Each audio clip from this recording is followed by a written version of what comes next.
ஆச்சி மசாலா. எந்த சமையலும் ருசி தேடும் ரகசியம். 20 ரூபாய். ரொம்ப டயர்டா இருக்கு. இயற்கையான டேட்ஸ், பாதாம், பிஸ்தா, கேஷு அண்ட் ஹனி கொண்டு தயாரிக்கப்பட்ட லயன் டேட் நட் பைட்ஸ்.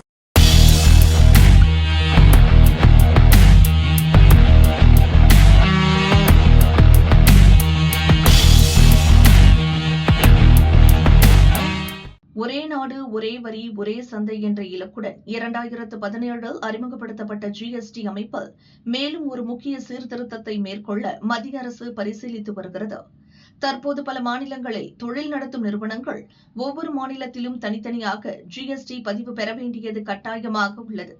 இதை மாற்றி நாடு முழுவதற்கும் பான் எனப்படும் நிரந்தர கணக்கு எண் அடிப்படையிலான ஒரே ஜிஎஸ்டி பதிவை அறிமுகப்படுத்த கௌபா குழு பரிந்துரைத்து உள்ளது. இந்த பரிந்துரை நடப்பு நிதியாண்டிலேயே அமல்படுத்தக்கூடிய சீர்திருத்தங்களின் பட்டியலில் இடம்பெற்றுள்ளதுடன் மத்திய அரசின் பரிசீலனையிலும் உள்ளது.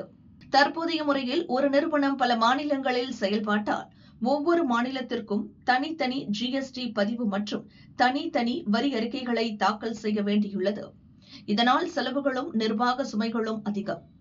இந்த நிலையில் ஒரே பான் எண்ணை அடிப்படையாக கொண்ட தேசிய அளவிலான ஜிஎஸ்டி பதிவு முறை அறிமுகமானால் பல மாநிலங்களில் செயல்படும் நிறுவனங்களுக்கான வரி நடைமுறைகள் எளிதாகும் என கூறப்படுகிறது.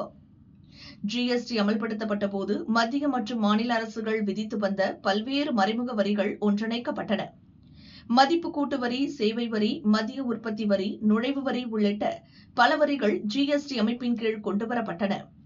மேலும் ஐடிசி எனப்படும் உள்ளீட்டு வரி வரவு முறையின் வாயிலாக ஒரு பொருளின் உற்பத்தி மற்றும் விற்பனை தொடரின் ஒவ்வொரு கட்டத்திலும் கூடுதல் வரி மீது மீண்டும் வரி விதிக்கப்படும் நடைமுறை ரத்து செய்யப்பட்டது. இந்த சூழலில் தொழில் நிறுவனங்களின் செலவுகளை மேலும் குறைத்து நாடு முழுவதும் ஒரே மாதிரியான வரி நடைமுறையை உருவாக்கும் நோக்கில் கௌபா குழுவின் பரிந்துரைப்படி ஒரே நாடு ஒரே ஜிஎஸ்டி பதிவு என்ற அடுத்த கட்ட சீர்திருத்தத்தை அரசு பரிசீலித்து வருவதாக தகவல் அறிந்த வட்டாரங்கள் தெரிவித்தன.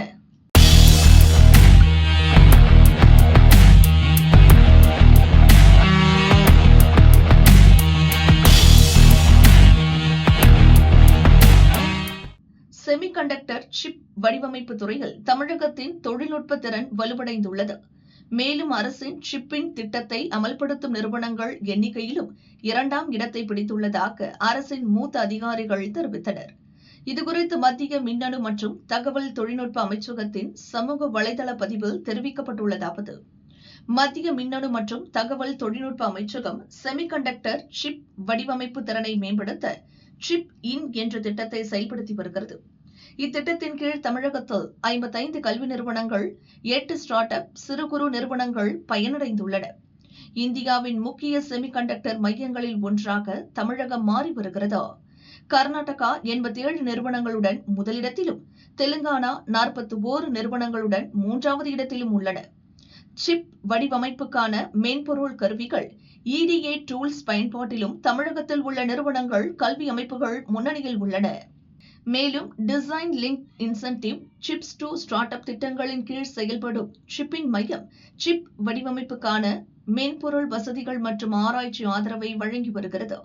இதன் வாயிலாக இந்தியாவை உலகளாவிய சிப் வடிவமைப்பு மையமாக உருவாக்கும் முயற்சிக்கு தமிழகம் முக்கிய பங்காற்றுவதை தரவுகள் உறுதிப்படுத்துகிறது என்று அதில் கூறப்பட்டுள்ளது.